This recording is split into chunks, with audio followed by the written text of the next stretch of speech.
accueille maintenant David Kayla, qui est économiste à l'Université d'Angers, membre du laboratoire Granem, et qui vient nous poser la question: peut-on dépolitiser la monnaie? Vas-y, David. Oui, merci. Donc merci de m'avoir invité à ce passionnant symposium, très pluridisciplinaire. Alors on va revenir à de l'économie, hein, désolé. Et pour essayer de développer une réflexion qui est à la fois la nature de la monnaie, mais je ne vais pas être tout seul parce qu'on va plusieurs à développer cette question, et en même temps réfléchir aussi au projet politique qui a déjà été évoqué du Bitcoin.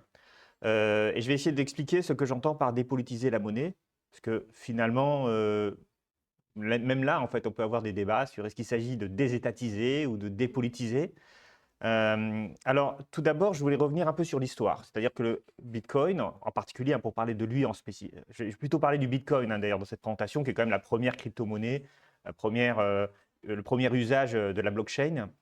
Et donc, ce Bitcoin n'est pas à n'importe quel moment. Il naît en 2008, après la crise de 2008. Et puis, il s'appuie aussi sur tout un ensemble d'idées qui le précèdent. Et parmi ces idées, eh bien, il y a des idées qui sont relatives à la monnaie et à la question de savoir ce qu'est la monnaie au sens strict et comment on la gère. Et c'est là que va venir la question de la politique monétaire et de la politique en général. Alors, avant d'arriver précisément au mécanisme, à la nature de la monnaie, à la nature des crises, je pense qu'il faut revenir sur un mythe, c'est le mythe libéral de la monnaie exogène. Alors, on a parlé tout à l'heure d'Adam Smith, qui a une histoire de la monnaie, qui conçoit une histoire de la monnaie, mais il faut comprendre que l'histoire présentée par Adam Smith est une histoire totalement inventée. C'est-à-dire, c'est plutôt un mythe qu'une véritable histoire. Et ce mythe, en fait, il est assez simple. Il dit d'abord que la monnaie est un moyen d'échange. Et ça, c'est important pour Adam Smith et donc pour tous les libéraux, parce que l'un des présupposés des libéraux, c'est de dire que l'être humain, ce qui le caractérise en tant qu'être humain, c'est sa propension à échanger. C'est-à-dire que le marché est un élément normal de l'activité humaine, c'est même ce qui caractérise l'être humain, hein. Smith nous dit, on ne va pas voir un chien dire ceci est à moi, ceci est à toi, j'échange mon os contre je ne sais pas autre chose, parce que le chien n'est pas un être humain et qu'il n'a pas cette propension naturelle à échanger qui est le propre de l'homme. Et donc les êtres humains doivent échanger, et pour échanger, ils se trouvent devant un problème qui est le problème de la double coïncidence des besoins, c'est-à-dire que dans une économie de troc, eh bien, il faut à la fois posséder ce que la personne souhaite avoir et trouver une personne qui a ce que nous, on souhaite posséder. Et donc, ça crée des difficultés à organiser les échanges. Et c'est la raison pour laquelle Adam Smith va nous dire que la monnaie est créée parce qu'elle facilite les échanges en devenant une marchandise liquide, c'est-à-dire très facile à convertir. Et c'est cette caractéristique de liquidité, c'est-à-dire de facilité à être échangée, qui va faire apparaître une monnaie. C'est-à-dire que une marchandise que les gens souhaitent avoir, va finir par devenir monnaie en acquérant ces caractéristiques monétaires qui sont la liquidité, c'est-à-dire la capacité à être échangée facilement. Alors pourquoi une marchandise va finir par acquérir ces caractéristiques? Eh bien parce qu'elle a des caractéristiques propres, elle est rare, elle est divisible, elle est durable, elle est transportable. Et la marchandise qui va le mieux correspondre à ces caractéristiques, eh bien, ce sont les métaux précieux, parce qu'ils sont faciles à diviser, faciles à transporter, suffisamment rares. Et Smith nous dit, mais ça aurait pu être d'autres marchandises, hein. Il se trouve que c'est l'or et l'argent qui ont été monnaie, mais on peut penser les coquillages, certains produits agricoles, etc. Et donc la monnaie, en fait, elle apparaît du besoin des gens à trouver une marchandise qui serait non pas un étalon de valeur à ce moment-là, mais juste un moyen de faciliter les transactions. Et après, eh bien, elle va effectivement caractériser, devenir un étalon de valeur, elle va être institutionnalisée. Mais au départ, eh bien, la monnaie, elle est élue par le marché. Et donc, ça veut dire aussi que c'est un processus totalement décentralisé qui qui fait émerger la monnaie. Ce n'est pas une autorité centrale qui fait émerger la monnaie. Et c'est là que le discours libéral, alors pas de Smith ici, encore que Smith il en parle un peu, mais ça va se propager plus après, c'est de dire que l'État va en fait, en quelque sorte, s'approprier cette monnaie qu'il n'a pas créée, qu'il n'a pas inventée, qui est issue du marché, issue des marchands, et il va la standardiser via le monnayage, et surtout, et c'est ça le cœur du problème, eh bien, l'État va progressivement, parce qu'il s'accapare la monnaie, c'est-à-dire il la labellise en quelque sorte, il en fait des pièces, eh bien, il va être tenté de la manipuler. Et cette manipulation eh bien, va lui faire perdre en valeur. Alors concrètement, ça veut dire qu'il va baisser la teneur en or ou en argent des pièces qu'il va produire, il va les gratter, il va les refondre et puis les transformer en pièces qui auront de moins en moins de valeur. Et ce faisant, eh bien, il va créer de l'inflation. Et donc la manipulation de l'État, eh bien, c'est une forme de détournement d'un mécanisme qui a été inventé par les agents de manière décentralisée, et l'État va se l'approprier et transformer cet objet, et donc dénaturer cet objet produit par le marché. Donc ça, c'est un mythe qu'on retrouve bien avant, bien sûr, les crypto-monnaies, le Bitcoin. C'est un mythe qui existe déjà en partie chez Smith, mais qui va être propagé ensuite par tout un ensemble d'intellectuels. Et puis, il y a un deuxième aspect qui va être au cœur de la question monétaire, eh bien, c'est le fait qu'on va très rapidement se poser la question de comment empêcher l'État de manipuler la monnaie. Et c'est là qu'on va mettre en place le système de l'étalon or. Alors l'étalon or, c'est écrit ici, c'est le principe d'avoir une monnaie qui soit exogène. Alors exogène ici veut dire quoi? Eh bien, elle soit extérieure aux agents qui l'utilisent et extérieure aussi à l'État.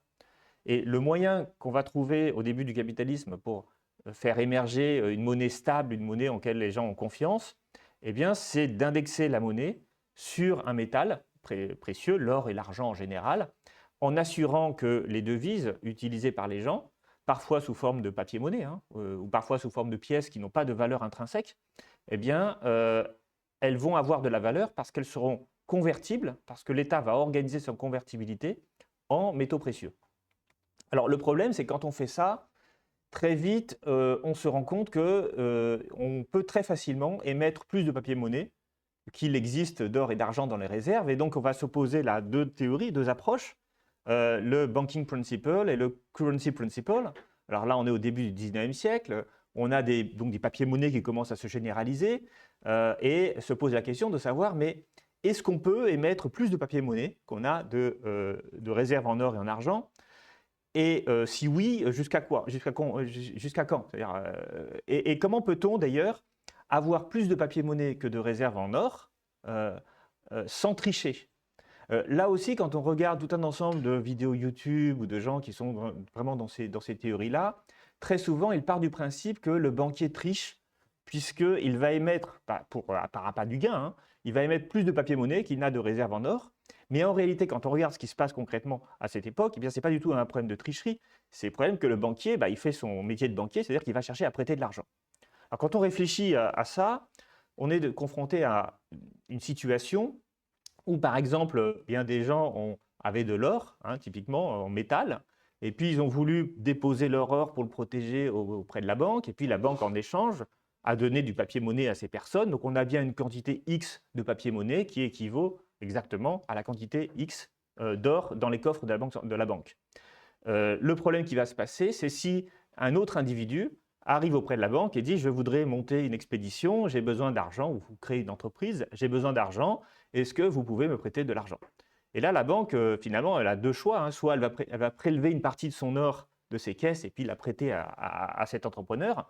Et dans ce cas-là, il y aura plus de monnaie en circulation que d'or dans les coffres.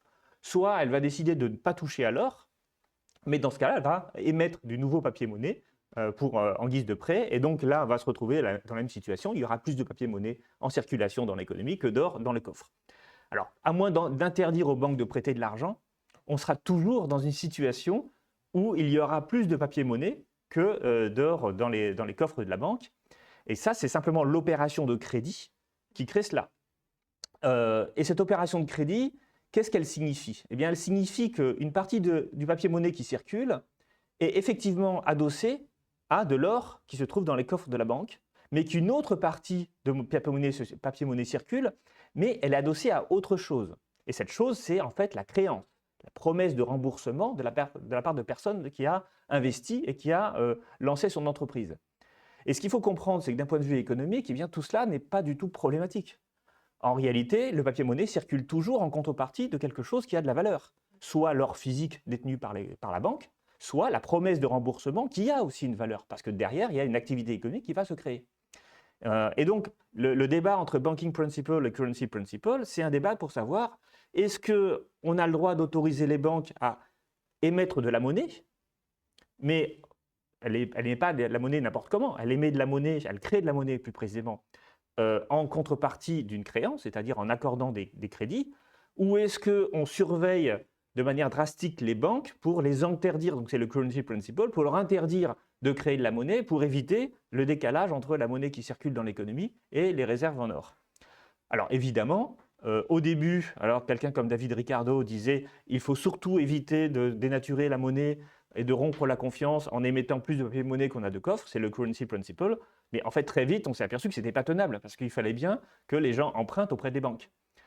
Et donc, on est arrivé là-dedans dans finalement une monnaie basée sur le crédit et donc dont la valeur est fondée sur la créance et pas simplement une monnaie dont la valeur est fondée uniquement sur l'or. Et ça pose beaucoup de problèmes. Ça cause beaucoup de problèmes à certains économistes qui sont très attachés à l'or et à l'argent et qui disent ben, vous êtes en train de créer de la fausse monnaie puisque cette monnaie n'est plus même si elle est convertible en or, elle n'est plus adossée uniquement à de l'or et donc il y a un risque de bank run, c'est-à-dire que les gens veulent convertir à tout moment leur papier-monnaie en or, mais ils ne peuvent pas le faire parce que derrière, il n'y a pas suffisamment d'or dans les coffres. Mais ce qu'il faut comprendre, c'est qu'il n'y a pas suffisamment d'or, mais il y a des promesses, et ces promesses, elles sont la contrepartie d'un investissement qui va créer de la croissance et créer de l'activité économique. Et donc, ce n'est pas quelque chose qui n'a en soi pas de valeur. Alors, le problème qui s'est passé dans les talons or, c'est que après la Première Guerre mondiale, beaucoup de pays se sont retrouvés incapables d'assurer la convertibilité de leur monnaie en or, et en particulier la France et d'autres pays, parce qu'ils avaient beaucoup dépensé et qu'à l'époque, les échanges internationaux se faisaient en métaux précieux, en or essentiellement. Donc ça voulait dire que les pays qui se sont beaucoup endettés pour acheter notamment en fait, c'est surtout du blé, de la farine, parce qu'on avait en France, on avait tous nos agriculteurs qui étaient sur le front. Donc la France a dû acheter aux États-Unis beaucoup de nourriture et donc a payé en or physique. Et le problème, c'est que les réserves en or de la France étaient devenues trop faibles pour assurer la convertibilité du franc en or. Et donc ce système de paiement, eh bien, elle a entraîné la fin et la disparition du système des talons or. Et en Allemagne, c'était évidemment bien pire, parce que l'Allemagne devait payer des réparations en or, en marque or, c'est-à-dire en quantité d'or, et donc n'avait plus de quoi assurer la convertibilité du marque en or, et ça a détruit la confiance, et ça a entraîné l'hyperinflation de 1921-1923.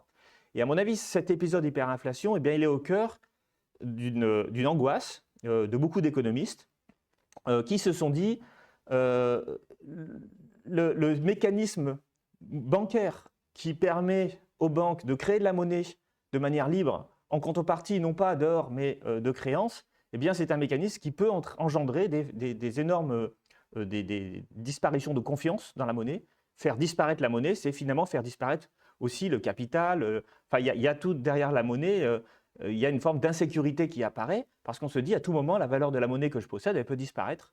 C'est le cas de la crise hyperinflationniste allemande. Et c'est la raison pour laquelle, lorsqu'on a voulu rétablir un système monétaire international et que, à l'époque, les 3/4 de l'or mondial quasiment étaient détenus par les États-Unis, eh bien, on a essayé de trouver un système autre qui permettait de garder le lien entre l'or et la monnaie, et c'est le système Bretton Woods. Alors, qui n'est pas exactement le même que celui du 19e siècle, puisqu'on n'est plus dans un système d'étalons or, mais on est dans un système d'étalons de change or. Ce qui veut dire qu'il y a une monnaie convertible en or, une seule, le dollar, et les autres monnaies qui, elles, sont convertibles en dollars. C'était le système Bretton Woods qui a duré un peu moins de 30 ans, puisque en 1971, eh bien, il s'est effondré. Et là aussi, nouvelle crise. Finalement, la valeur du dollar qui auparavant était convertible en or, donc on savait qu'il y avait quelque part une obligation de l'État à rembourser le détenteur du dollar d'un montant en or, eh bien ça c'est une promesse qui n'a pas été remplie par l'État et donc ça suscite évidemment de la défiance vis-à-vis de l'autorité politique, puisque le gouvernement américain n'a pas réussi à remplir la promesse de remboursement des dollars en or. Alors, Si je vous ai fait un peu ce petit historique sur les time wars, c'est parce qu'on va voir que le Bitcoin, bien sûr, il est fondé sur cette idée de similarité entre la monnaie, la crypto-monnaie et l'or. Mais il y a un autre aspect qu'il faut voir maintenant, c'est la conséquence de la crise de 2008. Et ça aussi, ce n'est pas neutre. Parce qu'il y a une théorie qui explique très bien que les crises économiques sont toujours le produit des manipulations des monnaies par les États. Et cette théorie très connue, c'est ce qu'on appelle la théorie autrichienne des cycles économiques, formulée dans les années 20 par Friedrich Hayek, et pour lequel d'ailleurs il a eu le prix Nobel en 1974. Et en fait, la théorie est assez simple. Grosso modo, hein, si je résume vite, elle suppose que les crises économiques sont liées justement au fait que les États, pour essayer de relancer l'activité économique, pour avoir une croissance importante, eh bien, ils vont avoir une politique monétaire avec des faibles taux d'intérêt. Les faibles taux d'intérêt poussent les banques à prêter, ou en tout cas les agents économiques à emprunter, donc les banques à prêter. Et donc, comme vous avez compris maintenant, quand une banque prête de l'argent, eh bien, elle crée de la monnaie. Donc, ça crée un surcroît de monnaie dans l'économie qui va se traduire en général soit par une crise inflationniste, soit le plus souvent par des mauvais investissements, parce que l'argent n'étant pas assez coûteux, les taux d'intérêt étant trop faibles, les chefs d'entreprise vont commencer à faire de mauvais investissements. Ces mauvais investissements, eh bien, va entraîner ensuite une crise. Et donc, c'est la théorie du cycle, c'est-à-dire qu'il va y avoir d'abord de l'argent facile, des mauvais investissements, des bulles. Ces bulles vont cracher et à la fin, eh bien, on va se retrouver en déflation pour éviter la période précédente d'inflation. Alors, si on veut comprendre ce qui s'est passé dans l'après-guerre, c'est justement en fonction de cette théorie qu'on va chercher à trouver des mécanismes pour justement empêcher l'État d'aller vers la création monétaire, c'est-à-dire de pousser les banques à créer de la monnaie, c'est-à-dire qu'on va chercher à trouver des politiques monétaires qui ne soient pas inflationnistes, qui ne proposent pas, qui n'engendrent pas de crise économique. Et pour cela, eh bien, on a trois approches qui sont des approches que j'appelle moi monétaristes au sens très large. La première approche est celle de Milton Friedman, donc un économiste de l'école de Chicago, qui explique, c'est ce qu'on appelle le monétarisme réel, au sens où on s'est très souvent attaché à la pensée de Friedman. Et Friedman dit, en fait, si on veut éviter l'inflation, si on veut éviter les crises, eh bien, il faut limiter la possibilité de l'État de créer de la monnaie. Et pour ça, il faut que la banque s'engage à créer de la monnaie selon un rythme qui est celui de la croissance économique, voire parfois encore plus faible, nous dit Friedman, pour éviter les hausses salariales. Et donc, Friedman va proposer de supprimer la politique monétaire, en quelque sorte, puisque la Banque centrale devra finalement que suivre un algorithme qui lui indiquera combien elle est autorisée de créer de la monnaie. La deuxième approche monétariste, qui vise elle aussi à dépolitiser la monnaie, hein, c'est de créer une banque centrale qui soit indépendante du pouvoir politique. Donc ça, c'est la méthode un peu allemande, hein, qu'on retrouve aujourd'hui dans la Banque centrale européenne, et qui est pour mandat unique la stabilité des prix. Alors là, on donne un peu plus de marge de manœuvre à la Banque centrale, parce qu'elle a le droit de faire varier les taux d'intérêt, mais ces marges de manœuvre sont strictement encadrées parce qu'elle ne peut pas être soumise à l'influence du politique et doivent avoir pour objectif la stabilité des prix. Et puis le dernier niveau de monétarisme, c'est justement celui qui va nous intéresser, c'est le free banking, c'est-à-dire l'idée de Hayek. Alors il va écrire ça en 1976, il y a un article et puis un livre sur la désétatisation justement de la monnaie, dénationalisation voilà, de la monnaie, pardon, c'est encore un troisième mot, où il explique qu'il faut supprimer la Banque centrale et permettre aux banques privées de créer de la monnaie et d'avoir donc une concurrence monétaire. Et alors nous dit Hayek, eh bien, ça ne fera pas du tout l'effet Gresham, c'est-à-dire l'effet dans lequel la mauvaise monnaie chasse la bonne. Il va dire non, en fait, ça va être exactement l'inverse parce qu'il n'y a pas de cours légal de la monnaie. Et donc, ça sera la bonne monnaie qui va survivre. Alors là, il s'est opposé à Friedman, parce que Milton Friedman trouvait le projet de Hayek totalement irréaliste, parce qu'il disait le problème, c'est que les monnaies privées ne vont jamais concurrencer vraiment le dollar, qui est déjà institutionnalisé. Mais il faut comprendre que l'idée d'avoir des monnaies privées, et que ce système peut fonctionner et qu'il peut fonctionner surtout pour empêcher l'État, c'est ça qu'il faut comprendre, avec ses politiques monétaires, de dénaturer la monnaie, de produire de l'inflation, eh bien, ça serait finalement la seule façon vraiment d'arriver à une monnaie non manipulable par l'État, c'est une monnaie privée gérée par le marché.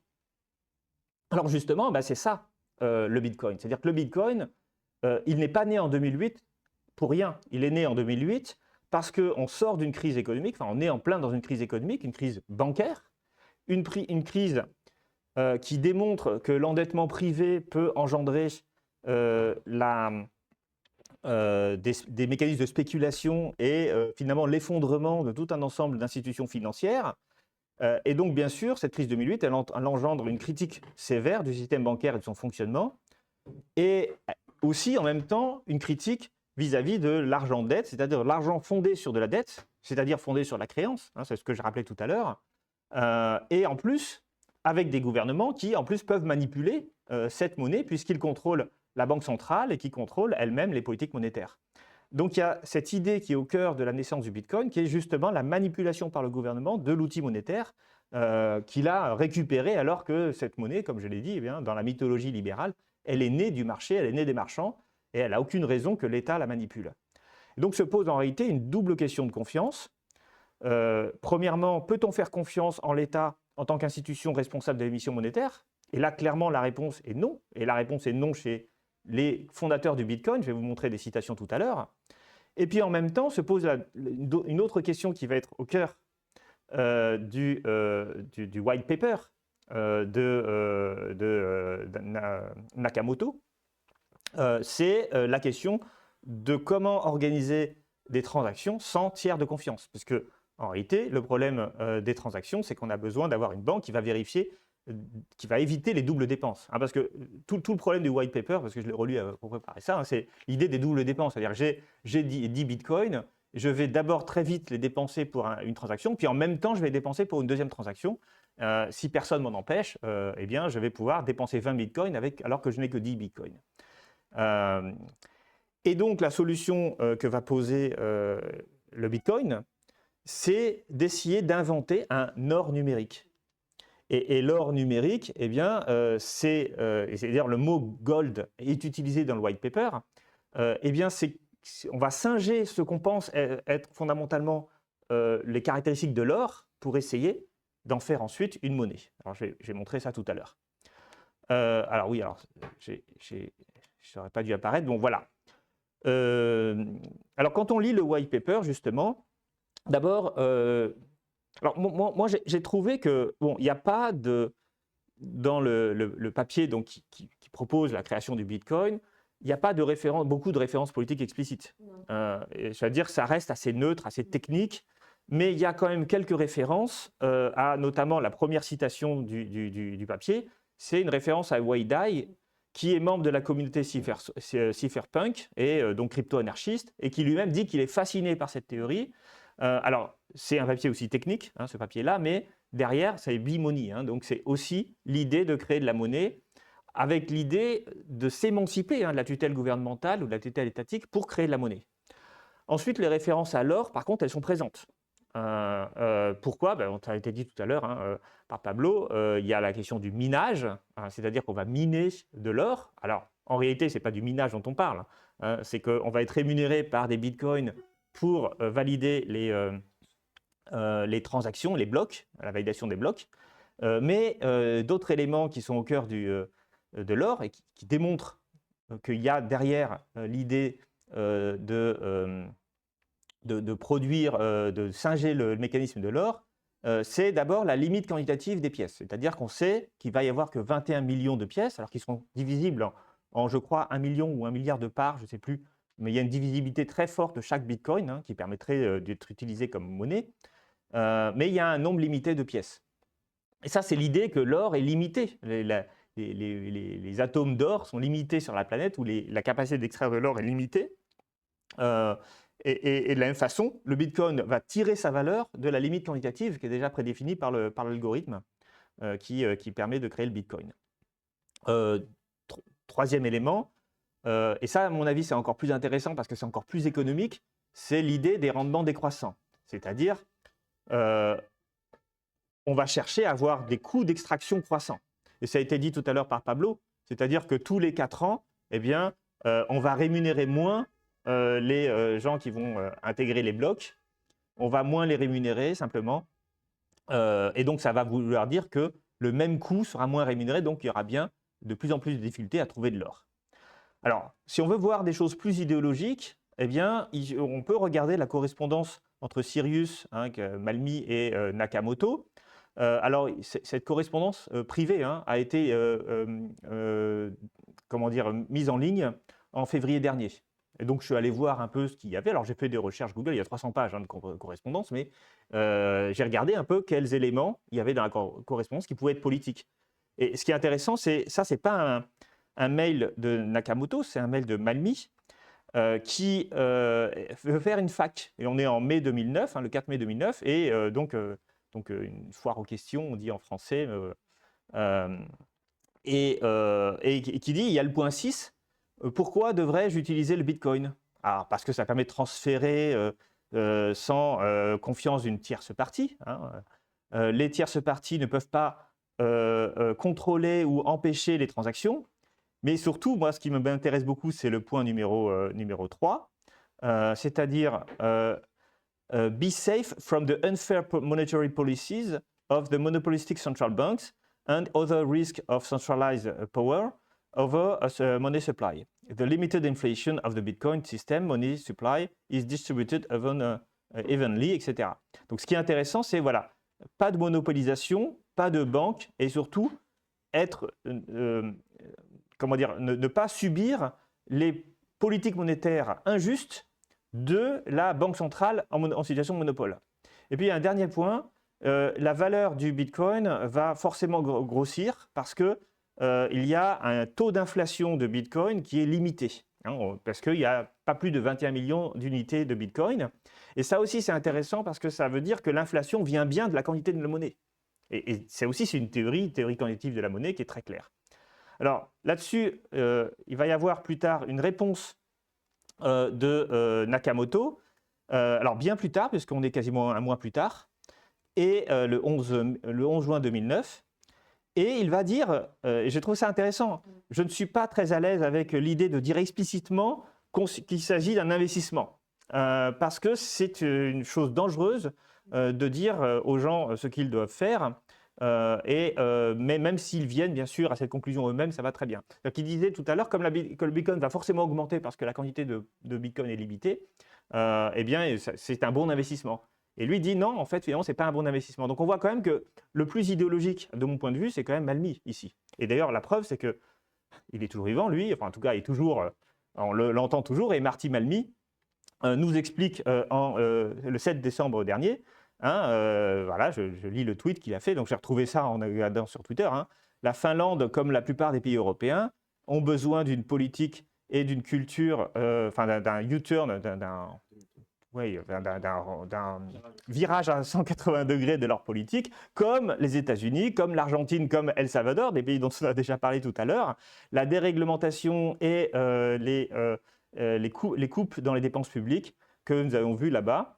Healthy pride in Western values instead of woke culture. Donc voilà, how do we make it happen? Donc là, on voit très bien que, voilà, au moins le bras droit ou la personne qui a contribué à faire Bitcoin n'est pas du tout neutre d'un point de vue idéologique. Alors, excusez-moi, je n'ai pas été très bon dans mes animations. Voilà, donc je termine pour répondre à la question, peut-on dépolitiser la monnaie? Alors déjà, ce qu'on voit, c'est que la dépolitisation de la monnaie suppose le mythe d'une monnaie sans dette. Pourquoi je dis ça? Ça a été dit aussi tout à l'heure ce matin, parce que la dette, c'est un rapport social. Et un rapport social implique une société, des engagements. Et donc, je fais référence ici à Graeber, le mythe du troc, il n'est pas neutre comme mythe. C'est-à-dire qu'il dit que ce qui est au cœur de la monnaie, c'est d'abord la monnaie comme moyen d'échange. Or, ce qu'il démontre, c'est que dans une société de gens qui se font confiance, eh bien, le crédit est quelque chose de tout à fait naturel. Les communautés n'avaient pas besoin de monnaie pour résoudre le problème de la double coïncidence des besoins, simplement parce que c'est des gens qui se fréquentaient régulièrement. Et qu'est-ce que ça veut dire? Ça veut dire que si aujourd'hui j'ai besoin d'un service et que je n'ai pas les moyens de trouver quelque chose en échange, eh bien plus tard, quand je serai amené à recroiser cette même personne, je pourrai lui donner cette chose-là. Et donc en fait, ce que nous dit Graeber, c'est que dans des systèmes communautaires où les gens se connaissent très bien, il n'y a pas de troc, c'est-à-dire d'échange simultané de biens. Il y a un don et un contre-don. C'est ce qu'on appelle le potlatch, qui est le potlatch, qui est l'économie du don et de la réciprocité, qui est au cœur des systèmes économiques, des communautés qui se connaissent et qui se font confiance parce qu'elles se connaissent justement. Et donc l'idée selon laquelle la monnaie a été inventée pour résoudre le problème de la double coïncidence des besoins, en fait, ça ne tient pas la route du point de vue anthropologique. Le troc, il y en a eu, mais que entre personnes ou entre communautés qui ne se connaissaient pas, voire qui pouvaient être opposées, mais ce n'est pas l'essentiel de la vie économique. Quand on regarde comment les monnaies ont émergé, très souvent ce sont des monnaies sociales, c'est-à-dire des monnaies qui permettent symboliquement d'exprimer des rapports sociaux. En fait, là aussi, quand on regarde ce que font les travaux des anthropologues sur les communautés non capitalistes, traditionnelles, il y a parfois des échanges de monnaies. Mais ces monnaies, elles représentent des liens sociaux. Par exemple, la dot. C'est-à-dire la dot, c'est au moment du mariage, alors ça dépend, il y a des dots où c'est l'homme qui donne à la femme et des dots où la famille de l'homme à la famille de la femme ou inversement.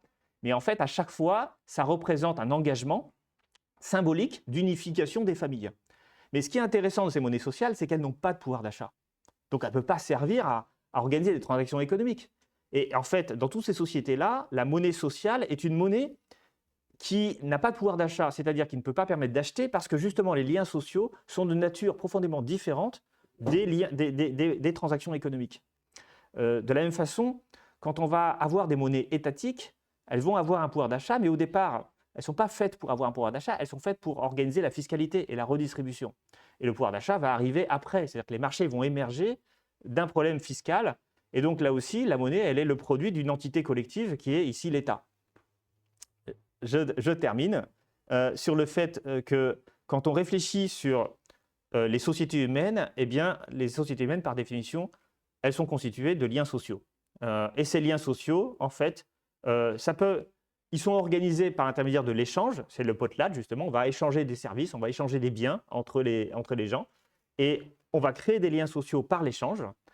Quand on a besoin de biens économiques, de biens alimentaires pour manger, pour notre vie quotidienne, eh bien, on ne va pas forcément payer cela avec de la monnaie, on va payer cela avec une relation qui va se poursuivre dans le temps. Et dans ce cas-là, la monnaie, eh bien, finalement, elle finit par apparaître, mais jamais uniquement comme moyen d'échange, mais comme moyen de quantifier les dettes et de quantifier ces rapports sociaux. Et c'est pour ça que Aglietta et Orléans parlent de la monnaie comme une institution sociale qui relie l'individuel et le collectif. C'est-à-dire que très souvent, la monnaie elle est instaurée par le collectif, mais elle permet aux individus de nouer des relations sociales, mais qui ne sont pas exclusivement marchandes dans les sociétés traditionnelles. Elles vont devenir après progressivement, et c'est progressivement que la monnaie va acquérir son statut actuel, qui est une monnaie finalement essentiellement utilisée pour les rapports d'échange marchands, et indépendamment, quand on veut avoir des relations avec des gens, des relations affectives, familiales et autres, eh bien la monnaie va être exclue. C'est-à-dire que ces monnaies sociales qui permettaient d'organiser les relations sociales, eh bien aujourd'hui sont devenues des monnaies marchandes qui permettent d'organiser les transactions marchandes, mais du coup, comme on a toujours besoin d'avoir deux niveaux différents dans les rapports sociaux non marchands ne seront pas médiatisés par de la monnaie. Voilà, alors j'avais pas beaucoup de choses à dire après, mais je vais arrêter là sur l'échec du monétarisme.